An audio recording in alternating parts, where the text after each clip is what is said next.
Jay the producer. Detroit Drew, Woodward Sports. Yeah, Detroit Drew, Woodward Sports. More sports. Yeah, More sports. yeah.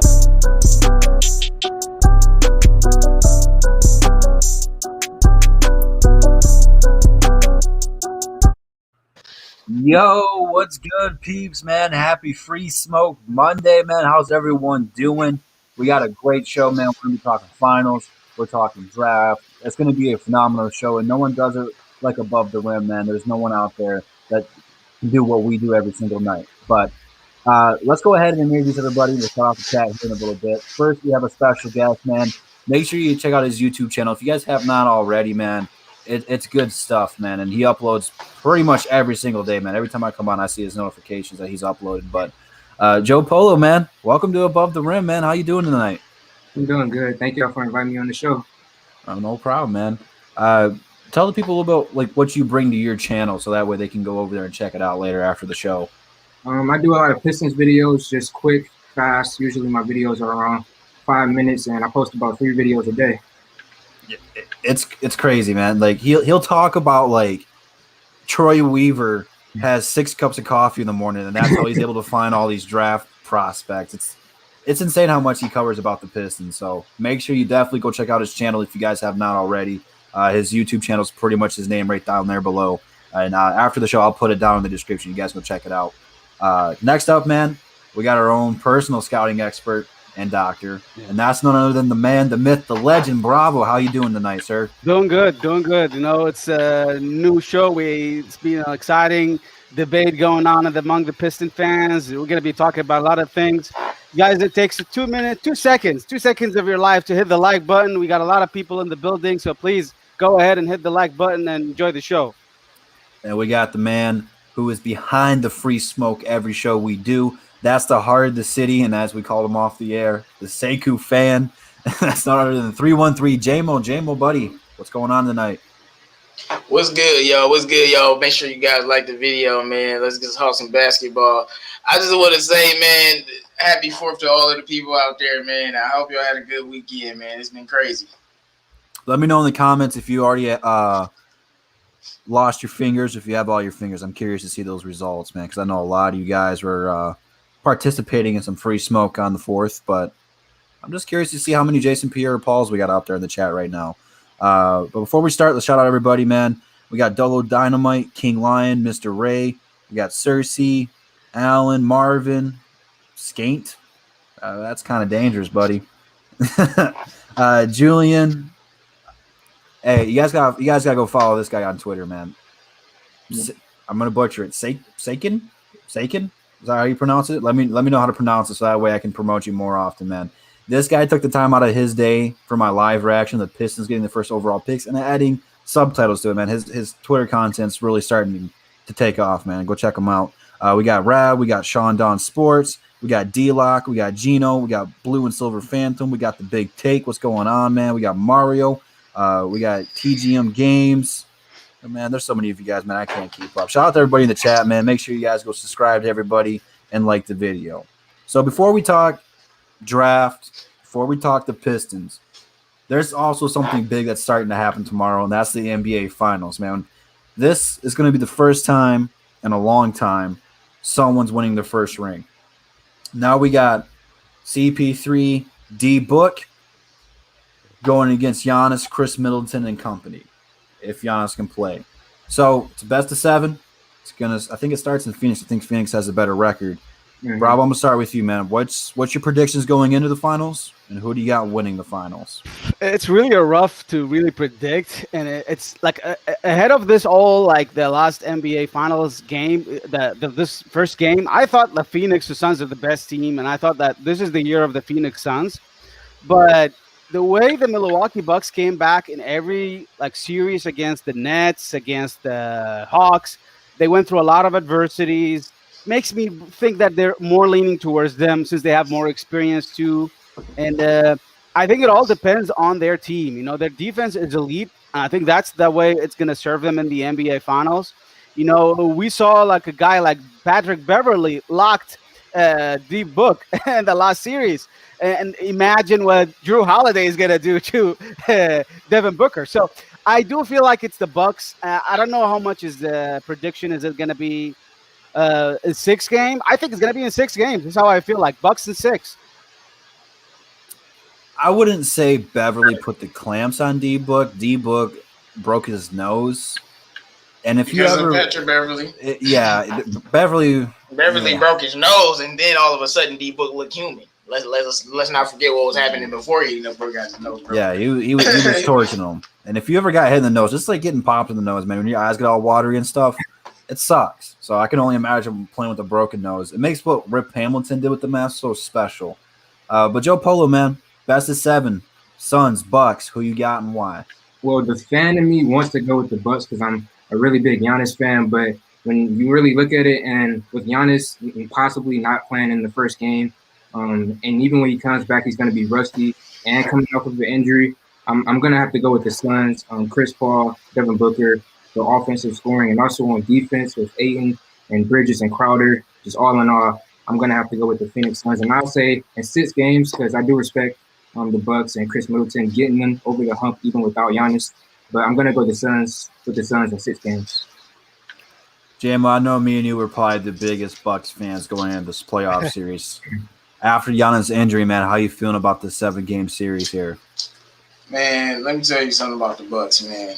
I remember them last 2 games. They wasn't really worried about Atlanta. Like, they was playing with them. They're like, oh, yeah, we can beat y'all. And then they beat them over those 2 games. But Phoenix is a completely different animal. CP3 and Devin Booker are charged up. But they have been going against some teams that's been injured. So we'll see if Giannis plays in the first game. But I think the Bucks will win in 6 or 7. Like, I just think that team is so built. They have playoff experience. Like, they have multiple years of being in the playoffs and experiencing at least most of the core team besides Drew Holiday. So that's going to come to fruition. I'm not really a big fan of Coach Bud. I've already said on this, like, even if they win the chip, fire him. But he showed me something in that last series against he really trapped Trae Young off the pick and roll and just stopped him from getting to the rim and getting some of the shots off that he wanted. I remember he had the defense on Trae where he was switching. It was a nightmare. He was switching Drew, Middleton, and Giannis on Trae, like one all in a row. I'm just like, how's somebody supposed to deal with that? So, when I look at what he can do and the fact that the role players in the Bucks are much better than people think. Brook Lopez, the dude, he's a leading scorer for the Nets. You can't take nothing away from him. The dude knows how to score the basketball. Then you got Chris Middleton, man, and Chris Mitty, as I call him. And then you got my boy Drewski. So I think even without Giannis, they're gonna be tough for the Phoenix. But if they want to win, they got to have Giannis. But I think the Bucks will win in 6 or 7 games. I think even without Giannis, it's going to be a hard-fought series. The way Milwaukee is able to switch defensively, like you got Drew Holiday on you, next thing you know, PJ Tucker's on you. They got some scrappy defenders, man, and they can cause a lot of trouble. They are going to need Giannis though, because CP3, he's going to be motivated and playing hard. It's his first shot at winning a ring, and probably his first and last shot at it at the same time. D Book, man, he's had a phenomenal playoff run this year. Again, after he broke his nose, he kind of slipped off a little bit, but he's got more time to recover. He's got more time to practice with the mask, so that way that can play a better factor. It's going to go 7 no matter what, I think. 6 at worst, but I feel like Phoenix has a lot more momentum right now. They're hungrier. They look more focused. Plus, Budenholzer, man, he's just not the guy. Yeah. He has all the talent to be a championship team, and he just makes some dumb decisions. And a lot of times he's just sitting on the bench, scratching his head. He looks lost, like he doesn't know what he's supposed to be doing or calling. It's so tough for me to pick because this is the first time in a long time that I don't care who wins. I'm happy either way. I'm happy if CP3 gets a ring. I'm happy if D-Book gets a ring. But I'm with you guys, man. I'm a huge Giannis fan. If he gets a ring, man, he's going to be up there with some of the game's best players of all time in terms of ring chasing because he probably – what do you say, Jim? Like 28 was when Jordan and LeBron and all them won. It was 27? 27, and he's 26, I think. Yeah. They have Bron, Curry, Kevin Durant, Michael Jordan. He's got a legacy on the line, which I really wish he didn't tweak his knee, man. That looked painful. I'm glad it wasn't worse. You don't want to see him rush back and do more damage. Y'all saying they talking about hold up, and they talking about Aiden is a huge mismatch. Yeah, if Giannis don't play, I'm telling you, let Giannis get to Aiden, and we'll see if he can play like that. Brook Lopez is a solid defender, though, man. Don't. No, he on definitely Brook. is a solid defender, but it's not just one guy. The Suns are gonna have to be clicking on all cylinders to beat the Bucks. And something that I want to mention is that the Suns, I feel like they're at an all-time high in terms of confidence because they beat the former champs, the Lakers, and then they just beat the Clippers with Paul George and Kawhi Leonard. So I feel like they're all-time confident right now. Yeah, that's a good point too, man. Kawhi didn't play though. True. Yeah, the only thing is, Kawhi played. They don't win that series. I want to emphasize one thing though. I'm not a fan of the Milwaukee, Wisconsin State. I rooting against them, by the way. I'm sorry about that, but hey, I'm just expecting them to win because. You know, we got Giannis MVP, so he needs to win it. You know, you can't just – Suns got a chance next year and the following year, I think. They got a lot of chances ahead of them, the young team. But the Bucks is like, if they don't win it this year, I can see a serious movement next couple of years in their team. Here's kind of my final 2 cents on it. Is I think I'm pulling harder for Phoenix because of how much I appreciate what D-Book can do. But for reason number 2 is if Milwaukee loses – it increases the chance Giannis leaves, which by then the Pistons will be a better team and can go deeper into the playoffs. Yeah, that's right. The bigger picture here, peeps. Yes, right there. Giannis just signed a max contract. He ain't going nowhere. Chris Middleton not going nowhere. Drew Holiday just signed $100+ million deal. They not going nowhere. They gonna win or lose. They gonna be stuck there because of them contracts they own. Oh, you never know.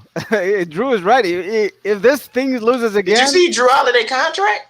Who taking that? That's crazy. I know, right? That's crazy. Look at Middleton got paid like what, 170, I think. You know, the most one guy I hate on the Milwaukee Bucks team is Brook Lopez. I can't stand Why do you that. hate Brook Lopez, bro? I hate him, man. I hate him. Brook Lopez is like a big guy. Brook Lopez has like the most real-rounded offensive game for a big man besides like Jokic and Embiid, bro. Like he ain't talented, but like that man, he's like Brook Lopez is the old man at the park that can just cook you all night with his moves, and he'll do it for 37 points. Yeah, we will see. You got to put some respect on him, though, Bravo, man. He's an underrated rim protector. He's got some good shot block timing. It's not that he's athletic like Ayton and is going to get up there like that, but he's in the right spot at the right time. Milwaukee's a really good defensive team, and a lot of it is due to that their guards and forwards take so much pressure out of guarding the paint because they can literally switch and keep everybody in front of them. So when you have an older guy like Brook Lopez, it's perfect for him because – he doesn't have to recover as much. He's just in the right spot at the right time. Where, you know, as Ayton, sometimes, you know, he's got to get over and recover faster or pick up faster. It's 2 different style teams, and they're going to match up well, man. Like, I was waiting for this. I cannot wait to watch it, man. This is must-see TV. They've been talking NBA or the playoffs ratings have been going up. Finals will be at an all-time high, too. Yeah, they're talking like, you know, nobody's going to watch. I'm going to tell you something. I said this last show. Ever since Giannis started getting good, everybody watches his games, whether you hate him or love him. You're going to watch him to hate on him or you're going to watch him to be a fan. And I'm pretty sure people were watching that Nets series. But, no, this series, everybody's going to be watching CP3 in his first finals. Oh, yeah, y'all love CP3. We all know y'all love this guy. So, CP3 in his first finals, everyone's going to be watching. And then if Giannis is healthy, I don't know. We don't know. But if he's healthy this first game, the Rays are going to be crazy because, you know, he was injured and, you know, all them extra little storylines or whatever. But, no, it's going to be a great, phenomenal series, man. It's definitely going to be a great series. I agree with you, Drew. You know, it might go 7 for sure.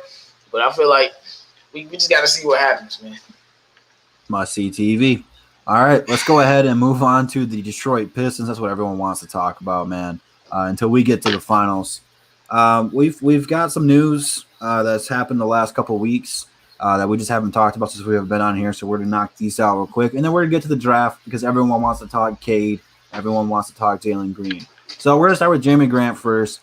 Jeremy Grant has made Team USA. They'll compete in the Olympics with names like Damian Lillard and KD. After Harden didn't want to play or was injured and, you know, couldn't be there, both KD and Damian Lillard spoke very highly of Jeremy Grant. So that's why he got the final spot there. So Joe Polo, man, I know you've talked about this, but what do you think about Jeremy Grant being selected by two of the game's best players to play on Team USA?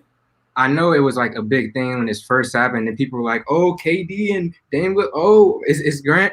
But for me, I'm just taking this as it's good that the Pistons have someone making it to Team USA because I don't think Drummond ever made it there in his time with the Pistons. So it's good to see someone on our squad have some notoriety on the national scale. So this is good news.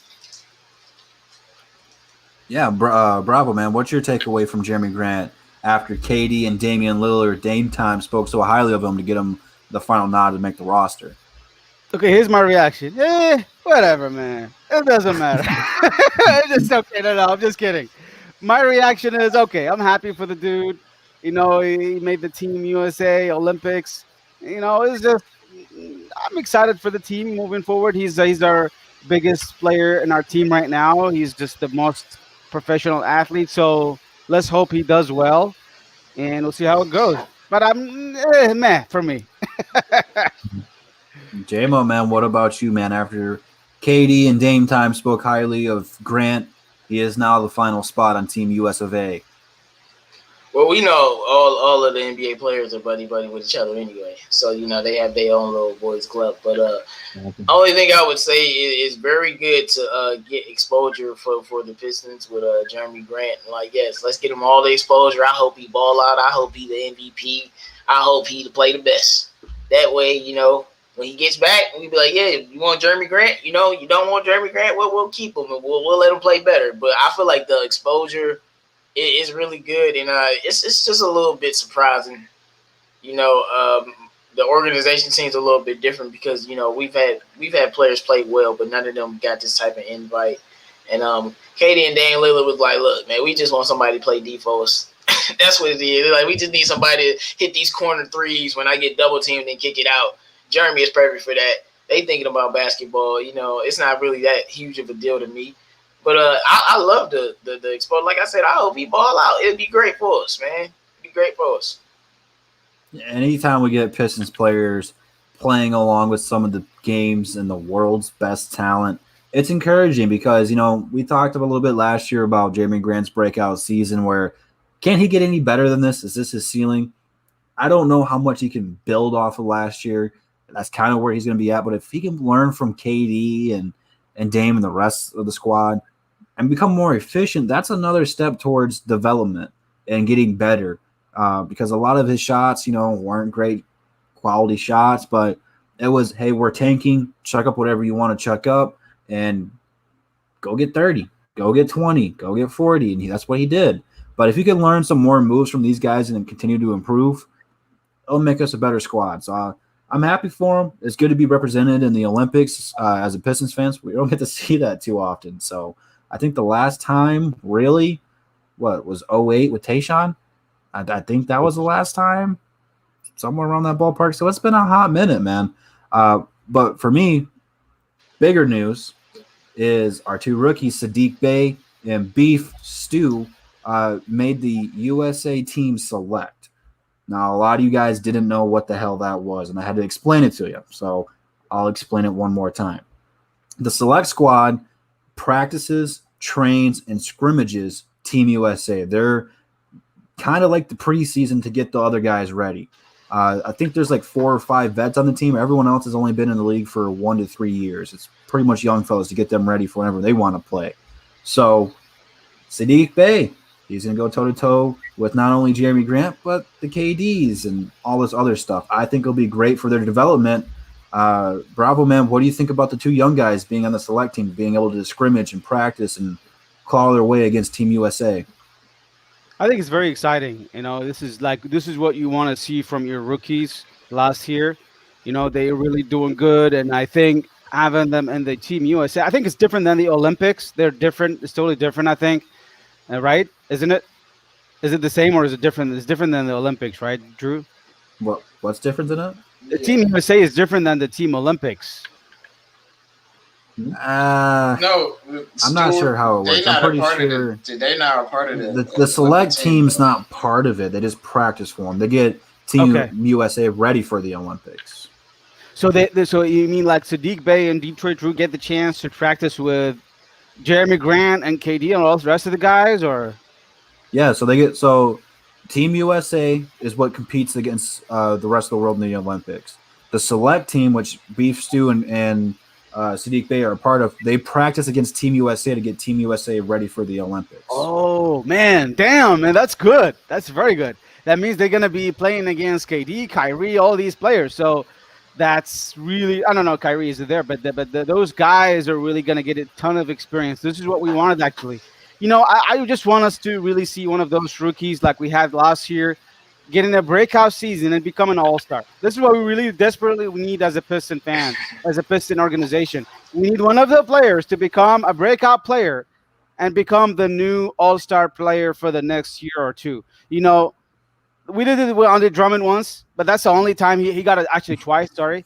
But we need someone new of those rookies to break out in the next couple of years or three. If he managed, like Sadiq Bey, if he managed to do it, that would be a great achievement for our organization. So I'm really excited for the two.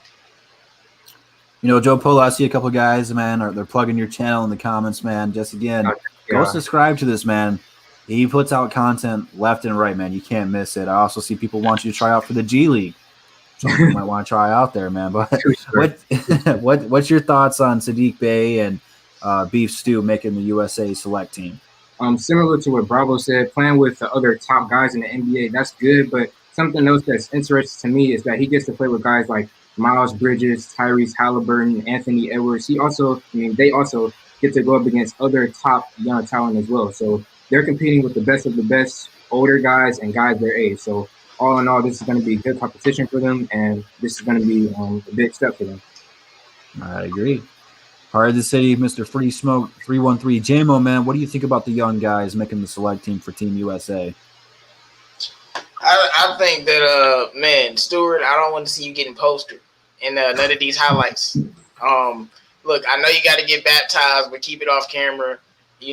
I just want to see them play some defense against these guys. I know y'all might be concerned about offense, but at the end of the day, it comes who can guard who. That's how you win championships. So the guys like Sadiq Bey, who's a solid defender, and Isaiah Stewart, when you going up and get like you remember when we were going up against the Hornets, and like the whole show, I was like, Stewart, move out the way. Do not step in front of Miles Bridges, bro. Like, do not do it. Don't do it to me. So I just feel like that. I need to see him do great, but I think Isaiah Stewart gonna make a lot of them pissed off. They gonna be like, "Hey man, don't send him back, bro. Like we don't like playing against him." You know what I'm saying? But we know Sadiq Bey has been training with NBA players for a while though, and he's one of the guys who just fits right into the mold, and they're easy to play with. But I do want to see what guys like Anthony Edwards can do with some of these talented players, but. The Pistons players are getting a level of respect they haven't gotten in a while. Even though Stewart should have been first team, I still mad about that. I don't want to hear about no Jay Sean Tate, but it is what it is. I just feel like that they're getting a lot of recognition because we're good, and I feel like the NBA feels stupid for sleeping on Sadiq Bey how they did. We even thought you already know I was leaving like, why would you not get him? And you got Isaiah Stewart, and he still was on the board. I didn't think he would be because I thought teams were smart, but apparently they weren't. Thank you. So when I'm looking at it from that perspective, man, our great young players are going to grow. That's why, I think this next offseason, we're going to have a huge jump if we can get the right type of low-tier free agents and veterans for the team, man. I'm telling you. And I think this is going to help their next step because playing against, like Joe Polo said, some of the best rookies and second-year guys – learning from them, seeing what they did to get ready for the NBA season, but then playing against the leagues and world's best players, they see how they treat their bodies, how they take it seriously. Even when they do the one-on-one drills, just watching the footwork and how they attack and their confidence level. Something that neither one of those two guys lack. It's just about putting everything together and putting the finishing touches on it. So I think that we were already expecting them to come back next year better, faster, stronger, and really improve. This is going to be a huge part for them. They're going to have a huge offseason where now we have the first pick in the draft. We're adding another core piece, so chemistry there. But now we also have the summer league, so now they're going to play in the summer, get ready for the Olympics, which potentially, if someone on Team USA got hurt, one of those guys has a shot to get called up. But then they go to the summer league, get to practice and work on their craft, what they learned from the USA squad, and really put everything together. And then also you got the preseason next year, where they can put the finishing touches on that and get ready to take off next year and compete and not tank. So it should be fun to watch this offseason, man. This offseason is going to be crazy, man. It's already off to a phenomenal start getting the first pick, and we got less than a month to go to the draft night. So speaking of draft night, this is something that I think the panel is ready to talk about. It's something that's been going on Pistons Twitter. And even though a majority of you are Cade fans, along with me, there's a lot of people who want Jalen Green at number 1, rightfully so. You got to put some respect on Jalen Green. This kid's going to be special. Cade's going to be special. They're without a shadow of a doubt the top 2 best players in the draft, not only for right now, but potential-wise. So, Joe Polo, I haven't heard your take on this one yet. Jalen Green, Cade Cunningham. We got the number 1 pick. Who are you taking and why? I'm a Cade Cunningham guy. In my personal opinion, on most levels, he does everything better than Jalen Green. No offense to Jalen Green. I feel like he can be one of the greatest offensive scorers in the NBA. But when it comes to rebounding, playmaking, leadership, everything else, every other category, I have to go to Cade Cunningham over Jalen Green. That's no disrespect to him, but that's just how I see it. And also people, like when they want to nitpick Cade, they always talk about his turnovers and his turnover margin. But I actually looked it up today. There were only 2 players on OSU who averaged over 35% from the three-point line. So I'm just saying that to say that he didn't play with any good talent at OSU at all. So the 4 turnovers that people always want to nitpick, I don't think that's really accurate to the true playmaker that he is. So for me, I'm Cade all the way. J-Mo, I'm not going to make you go last here because I know you're going to go the other direction here. Jalen Green versus Cade Cunningham. If you're Troy Weaver, you got the first overall pick. Who are you taking and why? I'm taking Cade Cunningham. I already told you last week, bro. Like, you have to take Cade. If you don't, people get upset. But I think Jalen Green is the best player in the draft by far. He's always been better than Cade. Even when they were in high school, he was ranked higher. It's just Cade Cunningham is that dude. So it's kind of hard to, when a guy is 6'8" and can do all of those kind of things that he can do, it's kind of hard to not be enamored with that. But I still think that Jalen Green, his scoring potential is not just about scoring. Like I said, he can pass the ball too. And the thing that impressed me is when he was in the G League going against all those grown men is being able to shoot at such a young age. Being able to still hit 3-pointers and play a little bit of defense. But I'm not going to overrate what's happening on the G League. But Jalen Green is the baddest brother on the planet when it comes to this draft offensively. And I think when you're looking at his upside, he's only going to get better every single season. I've already brought this up. We were talking about last year's draft. Anthony Edwards was the athletic scorer, and LaMelo was the all-around playmaker type. And it's just the same thing. You want what you want. You like what you like. You can want Cade, the more all-around player, or you can take the athletic scorer and Jalen Green. I know Troy Weaver's going to take Cade. Cade Cunningham will be a Piston for 15 years. So I know that's going to happen, but I think Jalen Green is just going to surprise a lot of people. A whole lot of people. That dude is truly, truly special. One of the things that I seen today that is starting to give Jalen Green just a little bit more, I don't know if you want to say upside, being more of an option number 1. But this is a mindset you don't hear from rookies. And it's kind of impressive.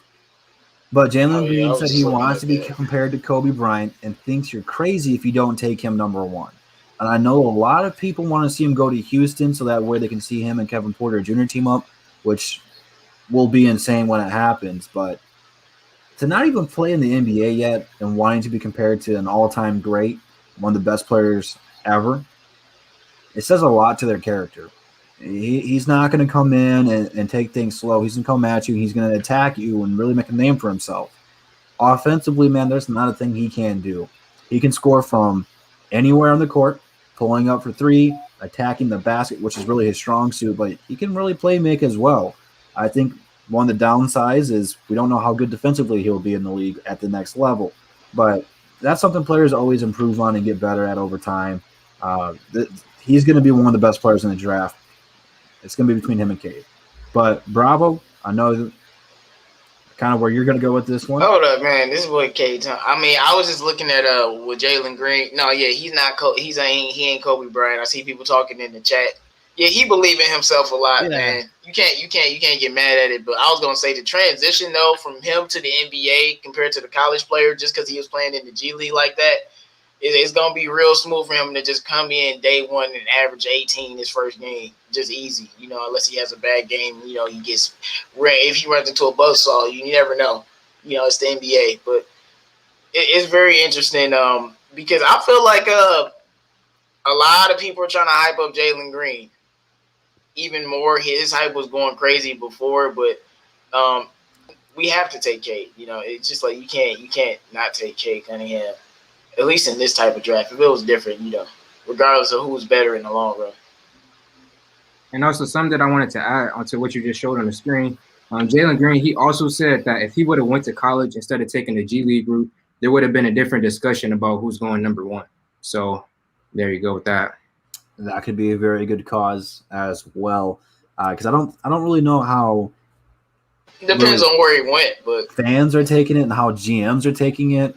But we have yet to see a player get drafted out of the G League and play on an NBA squad as a rookie. Like, it's something we haven't seen yet. So I'm very interested to see how it's going to go. But Bravo, man, Cade versus Green. You got the first overall pick. Who you taking and why? So here's the thing. I always said it multiple times before. The biggest thing for me coming into the lottery is winning the first round pick. I mean, the first pick, that was the biggest feeling I ever had before.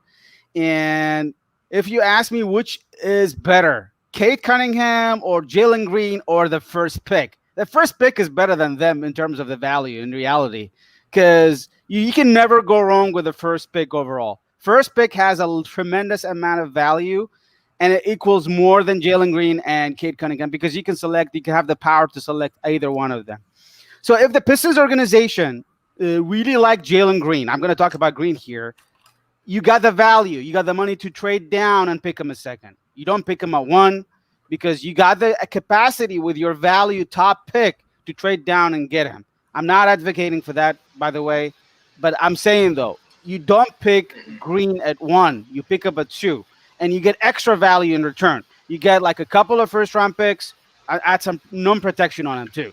I want to rip. I want to be so the best. Bravo. You gonna do what Atlanta did with Trae Young and Luka? Be like, well, look. Yes. Really? If you give me because a couple this is the type of situation I think it's gonna be. Regardless of who you think is better, Trae was in the Western Conference Finals. Luka's Luka. So I would just rather just take who you want to take, man. So here's the thing. If you ask me which one to take first, I'd probably go with Cade because Cade has got the whole package. Big-time competitor, like Troy Weaver described him.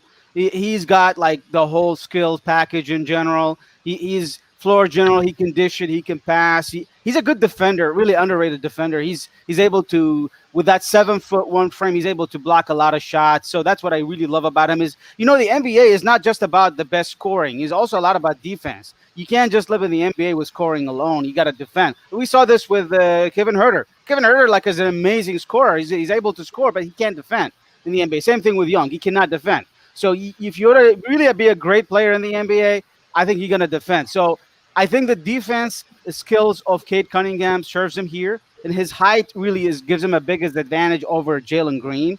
Also, his passing skills, his leadership, and I think he's got these skills over Jalen Green. That's why I want to pick him over Jalen Green. Besides, he's got all this three-point shooting and mid-range jumper. So that's what I like about him. The thing is about Green, though, what Jim was saying that he might be the best player in the draft.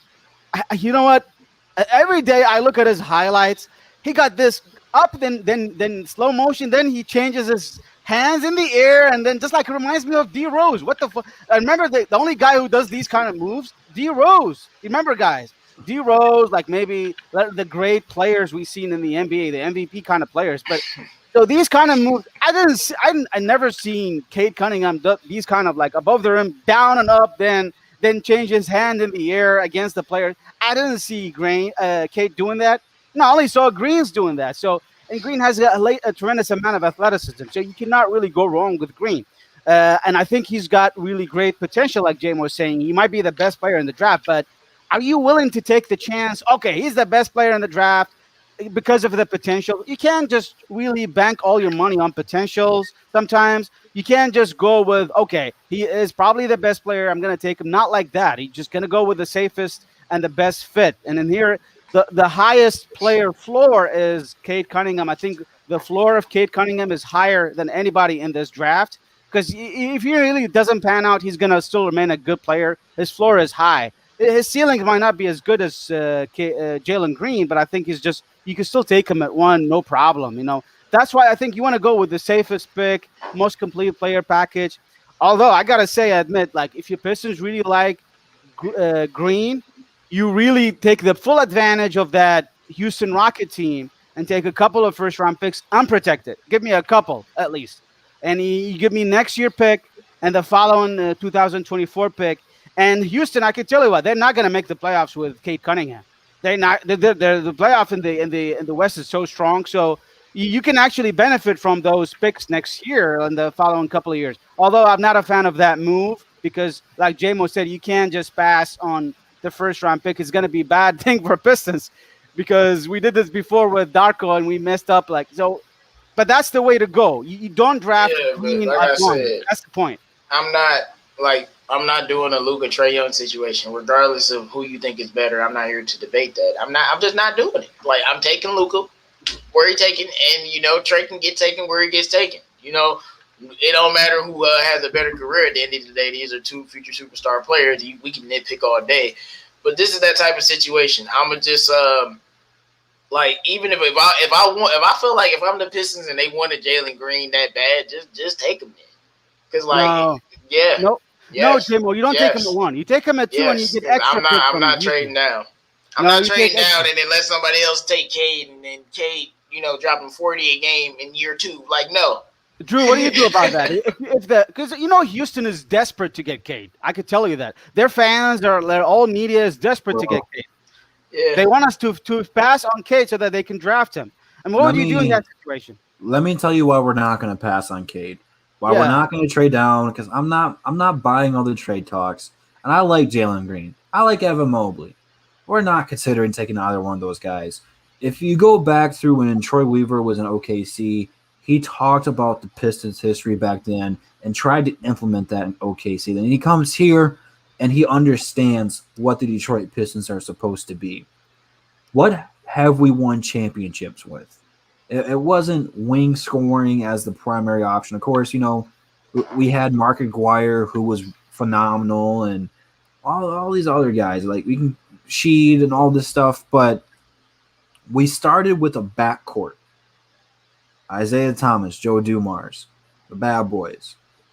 Those were elite guards.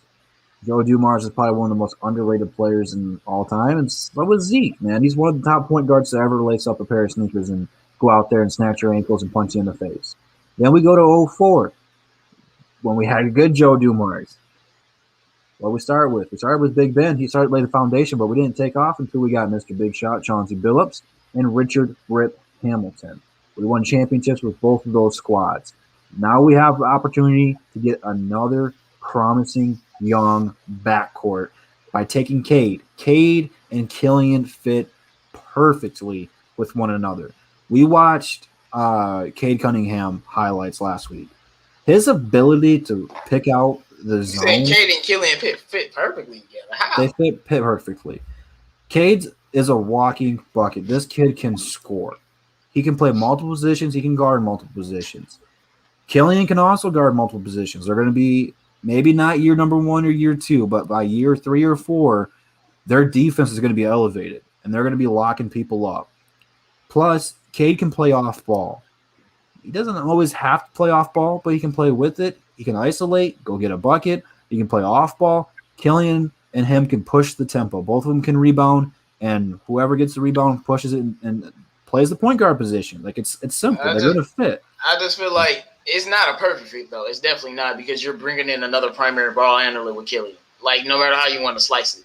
So Well, it's that's how not we gonna, did it even last if year. We had DeLon even if Wright and yeah, and that, Gruder out there. was that a perfect fit? None of them, nobody No, fit because perfectly they were with Killian. ass. They were bums. I'm just saying, like, it's not gonna be a perfect fit when you bringing in another dominant ball handler. Jalen Green would fit better. Mobley would even fit better. We're talking about fit. Yeah. So, but you got to bring Cade because like he's the best overall talent right now. So that, but like when you bringing in another primary ball handler, like come on, let's be 100% honest. If Cade coming in here looking like Luka, Killian not gonna have the ball, and that doesn't make them feel play. But if Jalen Green came in here scoring 20 a game, Killian's gonna still be setting him up. So, Cade is gonna fit great with Killian because he's a great player. His IQ is crazy. Killian IQ is crazy. They can switch throughout 3 positions, but I wouldn't say it's like a perfect fit. I think a little bit players might fit more, but it's not really about fit. It's about taking the best player at the end of the day when you're talking about the number 1 overall pick or whoever you think is the best player. You know what I'm saying? But you talking about with Killian, I don't know. He might be a better fit with some of the other players, but two primary ball handlers on the same team, it's always gonna be an adjustment. Something that's interesting that you mentioned, you said Luka, and when you think about Luka, do you remember Dennis Smith Jr. when he was on the Mavs too? Exactly. They tried to make that work. Exactly. Primary ball handler. Exactly. It didn't work. That's what I'm saying. Like, if Cade come out doing that, Killian literally gonna have to be averaging like 14 and 7, or it's like, you know what I'm saying? And he's gonna be off the ball. Like, I don't think he's a better playmaker than Killian, like at all. Not at this point. But I think if he comes in doing that or showing the potential to be that, like, then it's good, things will be a little bit different. But I don't necessarily think. I think he's gonna be giving you 5 assists and scoring the ball a lot. But that's another conversation. But guys like Jalen Green who can just slide right into the 2 guard and just score and shoot. Like, of course that's going to fit with Killian because he's a guy who's setting players up. And when you got fast, athletic players, you put them with Killian Hayes, it's going to fit, though. That don't mean you're not taking Cade, though. Cade's a pick. There's no ifs, ands, or buts. We're not trading. How about it? We're taking Cade. Yeah, how about it, you trade Killian for Jalen Green? Hey, well, now if you want to do that, now hold up now. If you, Killian, I love you. I got your jersey, bro. If you want to do that now, bro, you give me Jalen Green, Cade Cunningham, bro. I might get piston tats on my face, bro. Like, you stop playing with me. That'd be I trade anybody if you give Jalen Green. I do it, bro. Exactly. This is what I'm thinking. That's not gonna happen though. Why don't we just do that? Get Cade and Green. Because these GMs don't have that type, man. They don't got the cojones to do that, bro. They don't live that type of life, man. They got a job to do, and they can't go out on a limb like that because they'll be jobless. That's really what it is, But nobody. I wouldn't throw the jersey in the trash. I'll keep it. Because Killian gonna be all right. He's still gonna be nice, but he won't be a Piston if we got Jalen Green. And Cade Cunningham, he ain't gonna be a Piston, bro. Imagine the Cleveland Cavaliers. They want to get rid of Kevin Love contract and give you the first pick so you can draft Jalen Green, and we can swap in Plumlee and. But Jalen Green probably is going number 2 no matter what. That's probably more like Mobley territory. Yeah. Oh man, I'll take Kevin Love. You give me Green too. I'll take it. It's not like, do you know who Troy Weaver would? Troy Weaver would be the greatest GM in history if he did that. If there's anybody to do it, it'd be him. He'd be the greatest GM in history, bro. Yeah, it's just not happening. Let's face it. So, but it's not. I'm just kidding. I'm just joking in here. But you would love to have these kind of players on your team because that will take us to a really good level of team championship. I think in the next few years. So. The thing is, I think I'm probably more with Cade because we have to draft him, and we got lucky in this draft, and we will draft him. I think I will. Before this draft started, before the whole lottery trial, I predicted the Pistons will draft Jalen Green because I thought the Pistons will end up second in the draft. But now we end up first, so we might as well draft Cade, I think. Brad, we brought up a good question to talk about, and it's something that's been happening since a lot of these mock drafts have been coming out, where all of a sudden people are having Jalen Green go number 1 over Cade, where Detroit would take him. So that way Houston can get Cade. No one wanted the Detroit Pistons to get the first overall pick. I don't think anyone outside the Pistons fan base wanted that. So it's kind of disrespectful because if it was literally anybody else, any Swear. other team, they'd be like, Cade, Cade, Cade, Cade, Cade. I haven't seen First Take talk about it. I haven't seen Undisputed talk about it. I've heard the Herd talk about it for a total of 20 seconds, but no one is talking about the Pistons having the number one overall pick. Hell, when LaMelo got drafted to Charlotte, that's all those people could talk about. They couldn't get him out of their mouths. But now that the Pistons have this opportunity to get a franchise and star player, they're not going to take the projected number one overall pick like we think. So, Joe Polo, man, just what's your takeaway from the media not giving the Pistons their due? It's been insane. Like, we should have expected this. We Detroit, we know how it is, but I mean, still to see, like, I tuned in to Undisputed, First Take the next day, just to see if there was going to be any talk about us. None at all. Skip Bayless, he gave us one tweet, and as you said, Colin Cowherd, he gave us 20 seconds on the show, but that was it. And then we have people like John Hollinger and Zach Lowe saying, possibly the Pistons could trade the pick to the Warriors for 7 and 14 and Wiseman. And then you got John Hollinger, who basically said that the Pistons prefer Jalen Green over Cade Cunningham. It's just constant. It feels like it's sabotage, honestly. Like, they don't want him here. It's not good for the NBA, and it's constant Detroit hate as usual. So, I just don't understand. Literally, man. I hope it changes. But shout out to Jalen Rose. He's got his own show on ESPN. He is the only person on the national media stage. Again, he's from Detroit. In case you guys don't know, he reps us. He reps his home still. Mm-hmm. He's a day one. He's loyal. He's the only one talking about it. Only one. No one else. No one else. Not on NBA TV, not NBA on TNT, not the ESPN pregame show, not ABC. They don't give a damn about us. They don't want us to have Cade because they don't want to see us on national media games. They don't want to see us on TNT and ESPN on a weekly basis when we play against the Bucks or the Nets or the Lakers. They don't want to talk about the Pistons because we kicked their team's ass back in the day. They don't like us. It's really, like you said, man, Detroit versus everybody. And that's the way it will be for the end of the world. No one wants to talk about the Pistons except for the Pistons. But, J-Mo, man, what's your takeaway from the national media, once again, not giving the Pistons their flowers and talking about them getting Cade? It's they could take Mobley, they could take Green. It's not Cade. Man, I don't really care, man. To be honest, I wasn't really going to look to see what the national media said. I haven't even tried to look at what they've said. They mostly been talking about the playoffs anyway. But Troy Weaver is the guy that I trust. So he'll take Cade Cunningham or whoever he thinks he should take, and that'll be the end of that. And they're always gonna try to find another avenue when it's the Pistons, so we don't get the next big player because they don't want the city popping. Because when Cade get here, the city's gonna be crazy. Like, it's gonna be crazy every night that the Pistons are playing. And I feel like the NBA don't want us to win another championship, and they're kind of salty right now. I already told you we're gonna win the chips very, very soon. So they don't want us to build anything. Things like Sadiq Bey, getting Jeremy Grant, getting Troy Weaver. That's small things to the grand scheme of the NBA and the national media. But once you can get a Cade Cunningham or a Zion Williamson or a John Moran or a Melo or something or Anthony Edwards, now they get upset. And when you're looking at Charlotte, they've never won anything. So they can rave about LaMelo because LaMelo is probably the greatest thing that happened to their franchise since Grandma Mom. So, you know what I'm saying? What was the other team? Minnesota. What have they won? Nothing. Nothing. And Anthony Edwards is the greatest thing that happened since Cat and KG. So, of course they can champion them team, but when you're talking about the Pistons, they're like, oh damn, this is gonna be good again. We don't need them knocking out all of our favorite teams. Because that's what we do.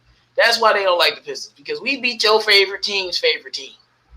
So that's what it is. But I'm not surprised, man. I don't care about the national media. The whole reason we made this show and started doing this was because of the national media and how all the disrespect. And we wanted to highlight everything with the Pistons players and what's going on here. So we just gonna keep doing that, man. It's nothing. Well, make sure you guys like the video, man. We got to get them likes up, man. We got 112 watching, only 52 likes. Come on, man. We need to get them likes up, y'all. You know, I'm not biased either. I'm a part of Woodward Sports, and I'm going to call them out. There's a couple of people at Woodward who aren't excited about having the first overall pick. I think they're going to blow it. And to you, sir, I say suck it. You don't know what you're talking about because you guys talk Lions, and it's all about this team that has never won since the 50s. And because I had fun, I did a beer shower. We were all hype. Everyone here was hype. Everyone in the comments is hype. Joe, I know you were hyped. Because we had fun, because we have hope, because this franchise has won, but because we drafted Darko in 03, that we could blow this pick too. And even 97.1, man, the last couple of years, they haven't talked about the Pistons at all. It's always Red Wings and Tigers and Lions. The Pistons don't get their dues in our own media, which is why we started this. We say whatever the hell we want to say, whenever the hell we want to say it. And if you want to talk about me having too much fun doing beer showers on the Woodward corner. Woodward. In case you guys don't know what Woodward is, that is where all of our Detroit teams play on. That is the road. I celebrated there. If anything, I'm more of a Detroit fan than the guys who aren't excited about it. And like I said, I don't care if you're from ESPN, FS1, Woodward, 97.1. If you don't like it, man, suck it. I don't care. I don't care. So, bravo, man.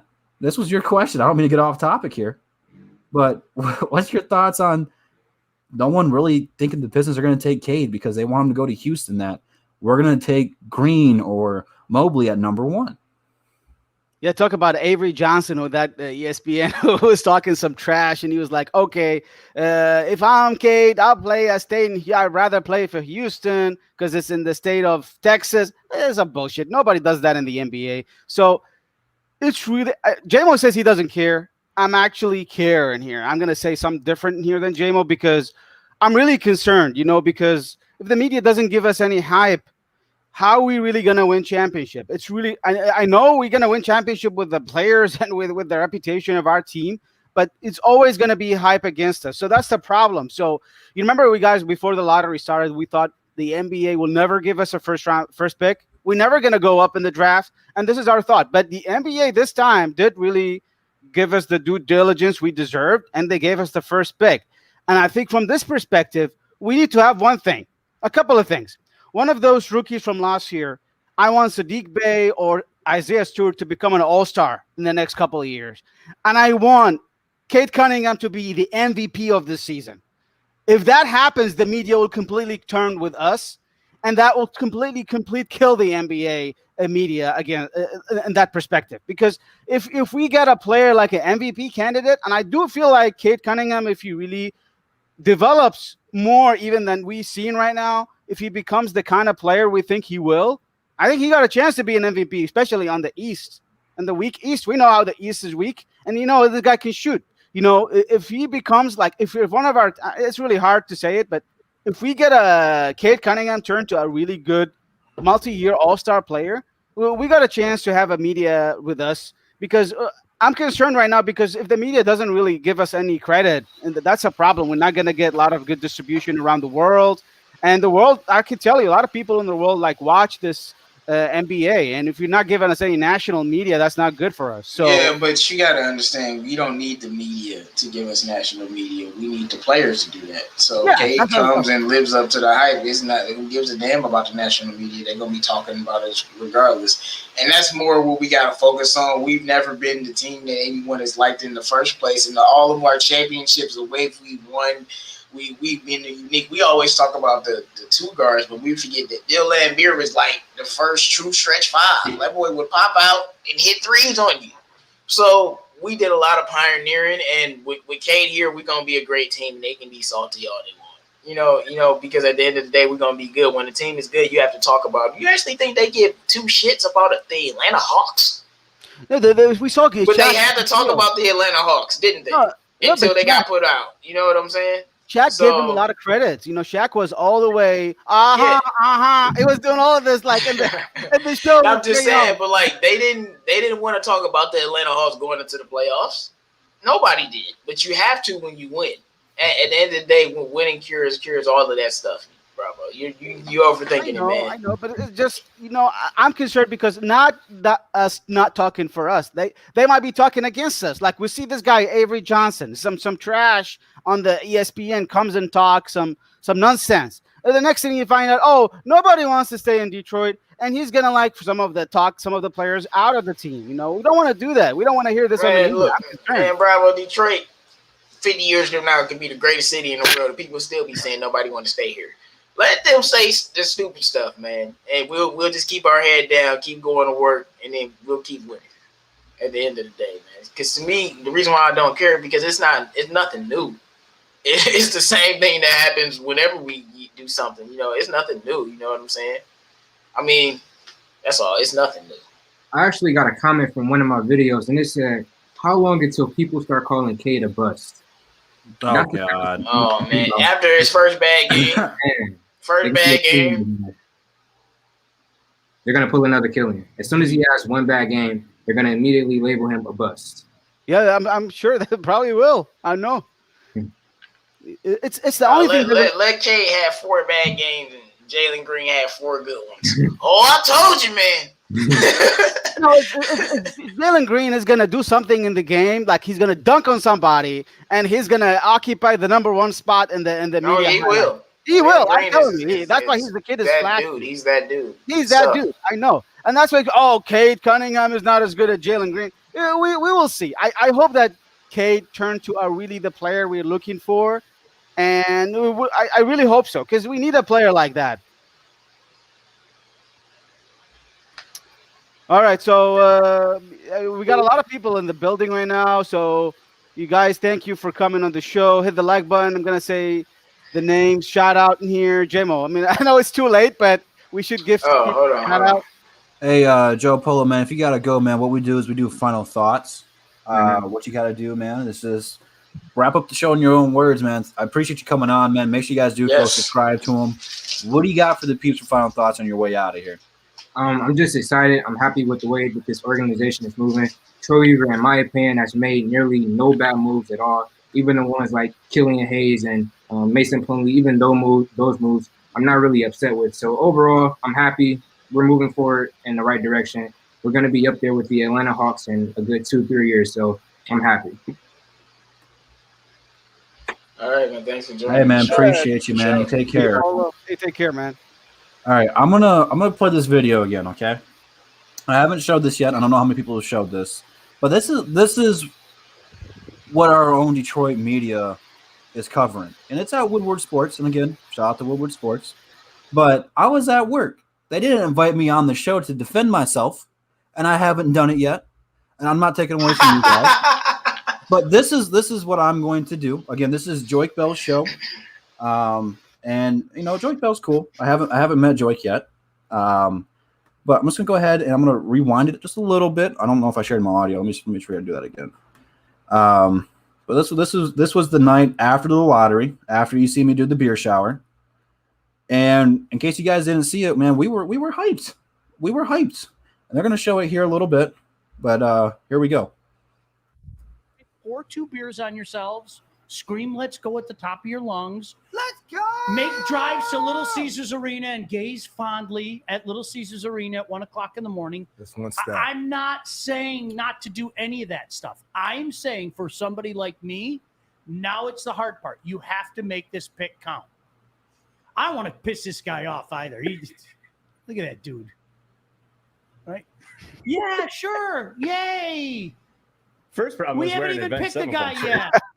Looks like do what you need to do. I'm not getting mad at you. I'm not seriously. Yeah. Let's go. Put your hands on top of your head. Do the surrender cobra. Do it all. I'm not telling you not to do that. So what I am doing is I'm looking at both sides of the coin. I would have been the only person So that you event last night was refused to do. So who was the director of that show right here, Art? Was that would be Adam. Adam. And so that was a waste of their time yesterday doing that show. I will not say that. Okay, so I wasn't gonna make this at Joik Bell, but I forgot he effing said that. What the hell did Joik Bell do at the Oh my goodness! What the hell did he do? He was a backup for Reggie Bush. And I will go on Woodward. I'll say this to his face.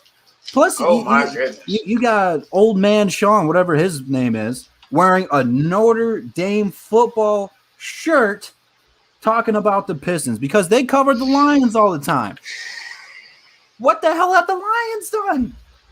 Because I'm a fan and we got number one that I'm not allowed to have fun. Hey, Gage, Gages, whatever your name is. I wear the Avenged Sevenfold because back when I was single, the chicks digged it. Chicks dig it.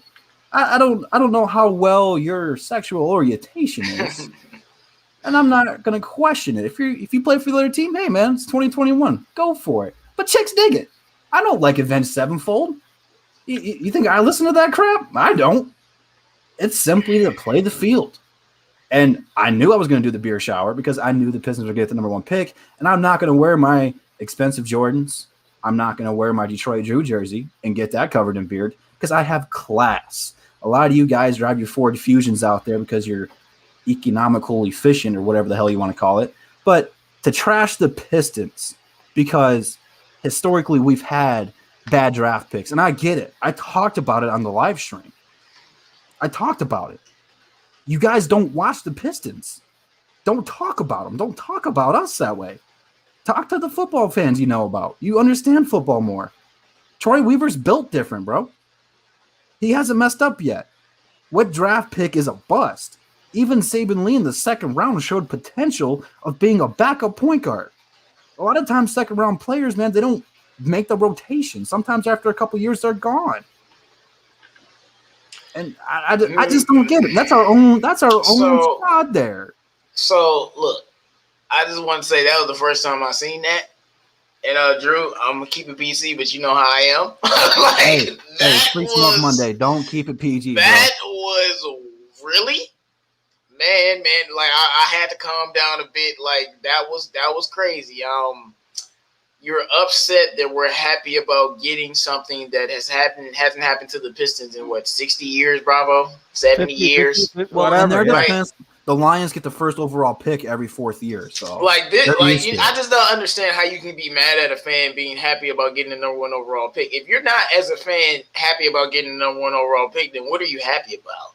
I will tell you something. The Pistons have never had a chance like the Lions to fail on the number one pick because we never have had one. And, Sean Belegian, I'm sorry, man, he's an idiot. All that garbage that he was spewing didn't make any sense. I just don't understand why he would post your video like that and then, just upset that you're happy. Oh, you can pour beer on yourself. Well, yeah, I'm going to pour beer on myself. I'm going to enjoy myself because we got Cade Cunningham and we're not going to mess this up, and that guy's going to be special. Man, it's just crazy, dog. Joy Bell was just there. You can tell, Joy was just there. You can tell, he was just like, yeah, why are they doing this? And but Sean, man, Sean's unhappy. He has some inner demons and something. You're unhappy. Why are you attacking people for being happy about being successful as a franchise? That doesn't make any sense.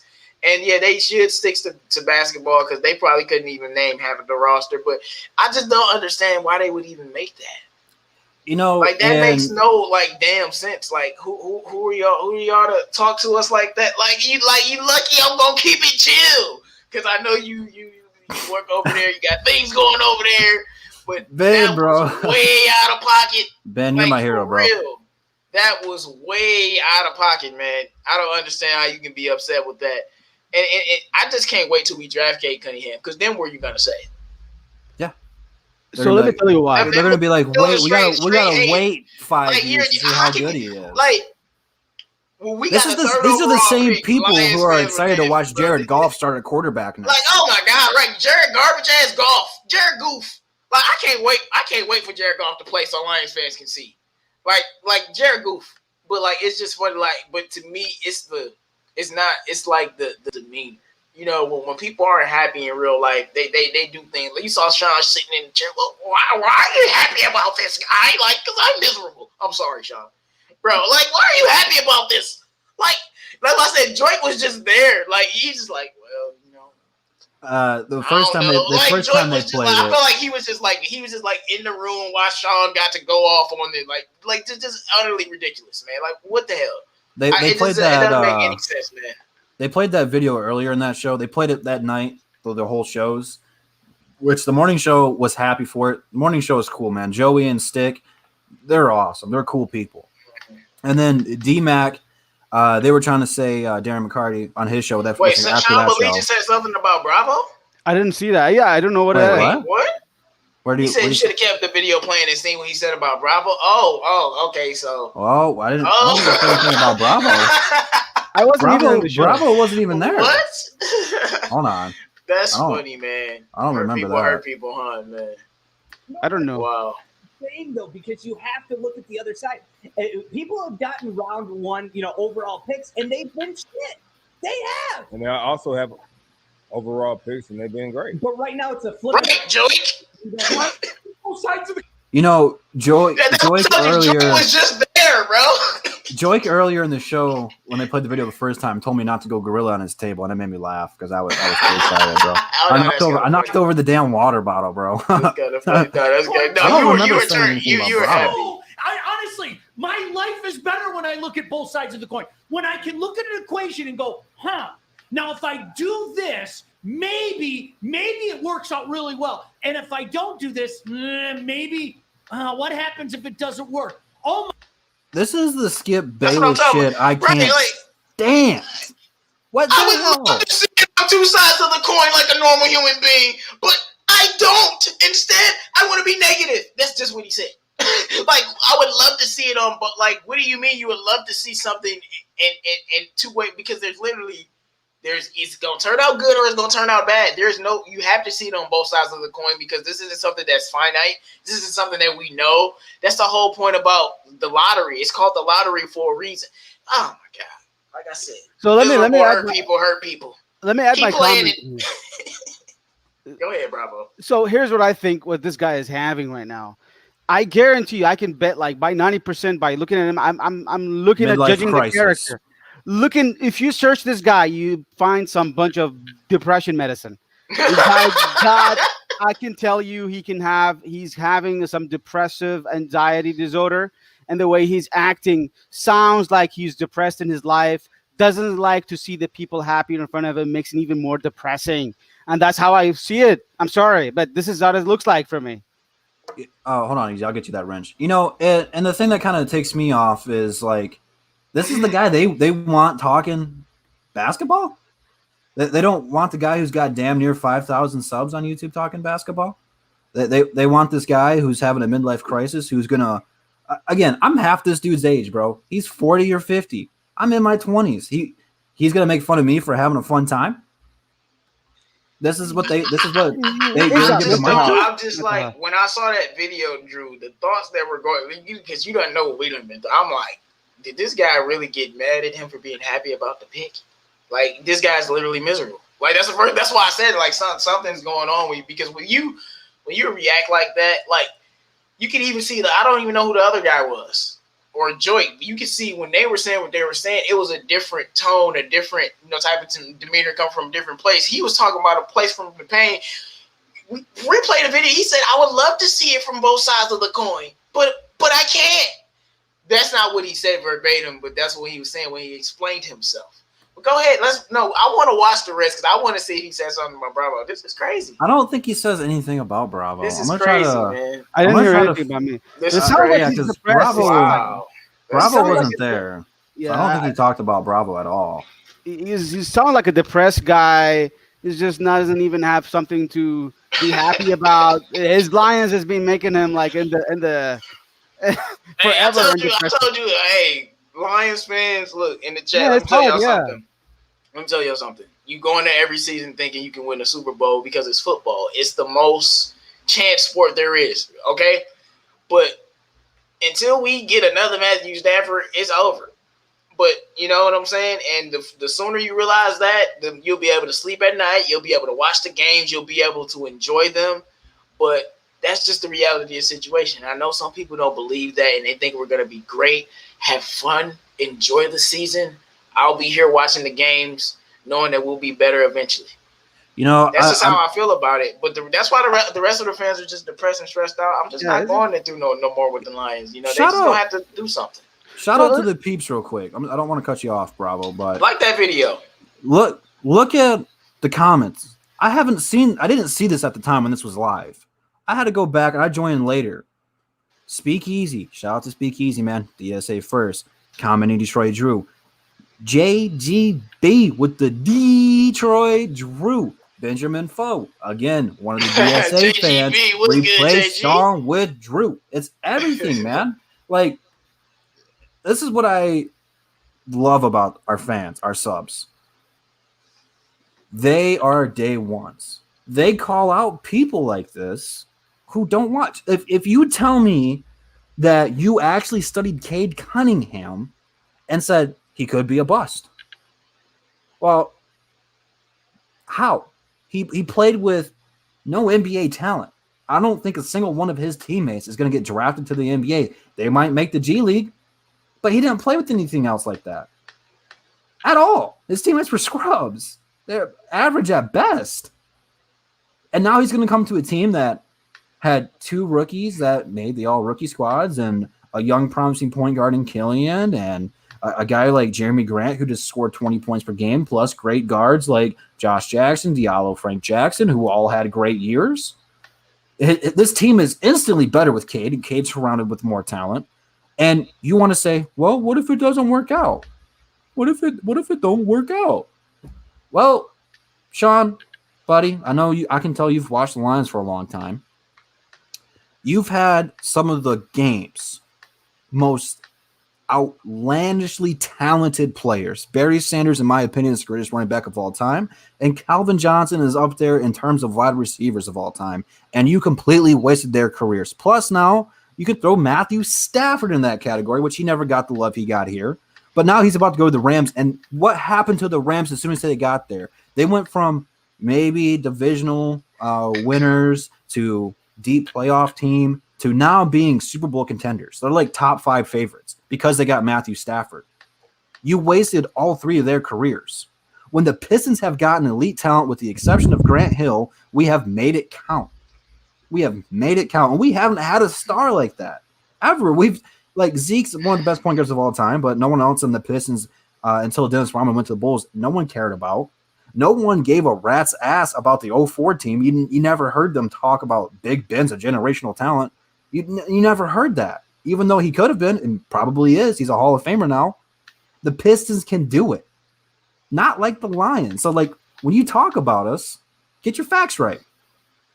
Don't come at Troy Weaver like this. Man. That was funny. Yeah, he doesn't say anything about Bravo, and I really don't want to watch it anymore because... Yeah, but I just, this is why I feel like unless you're somebody that's well versed in it, that's why you got to stay in your lane sometimes with some of these sports, man. If you're not really into the Pistons, I just can't find any, even, all of the bigger channels with hundreds of thousands of views. I can't find anyone who's upset with us getting that number 1 overall pick. It's literally the greatest thing to happen to the franchise besides winning the damn championship.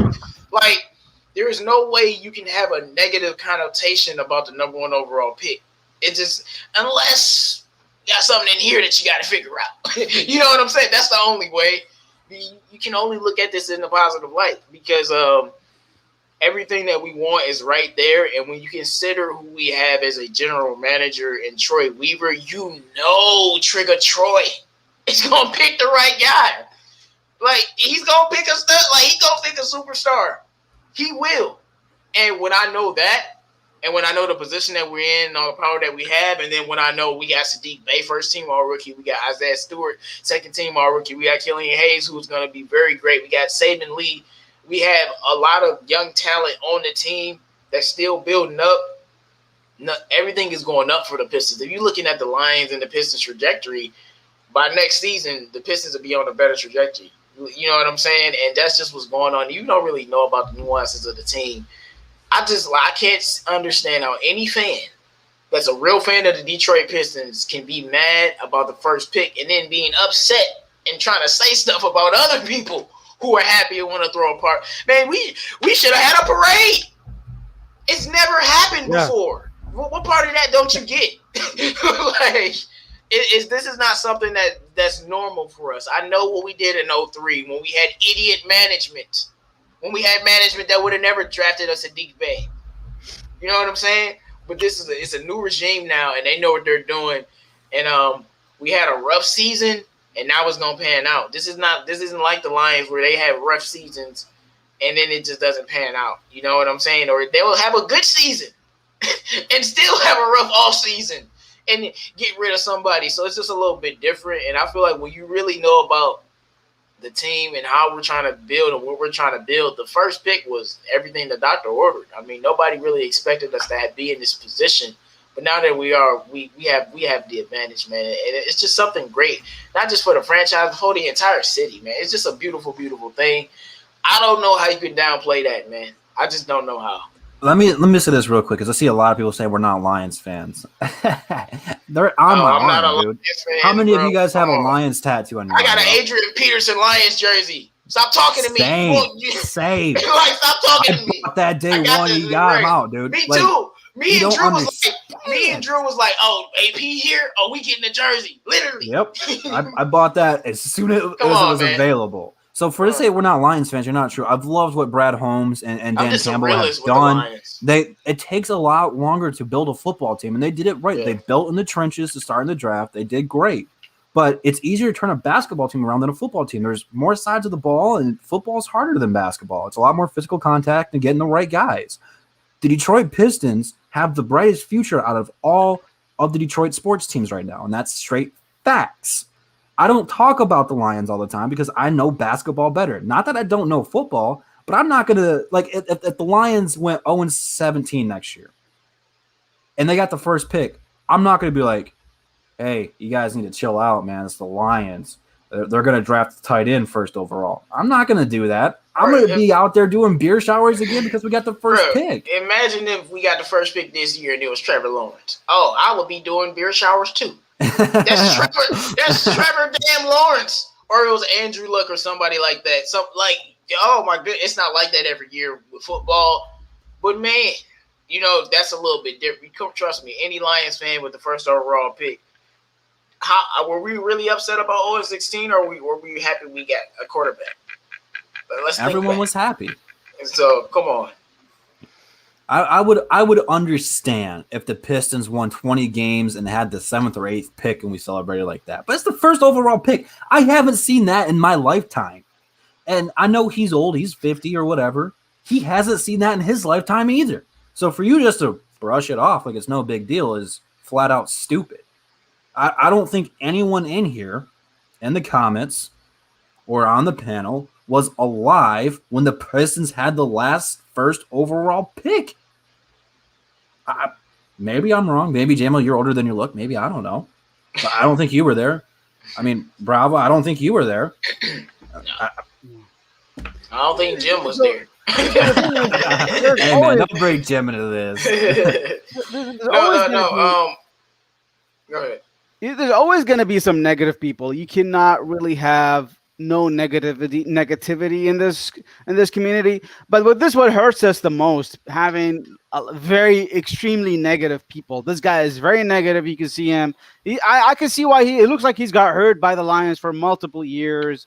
And then he's just pulling it all the way on the Pistons. You can't just do that, man. We're trying to celebrate, and you should celebrate.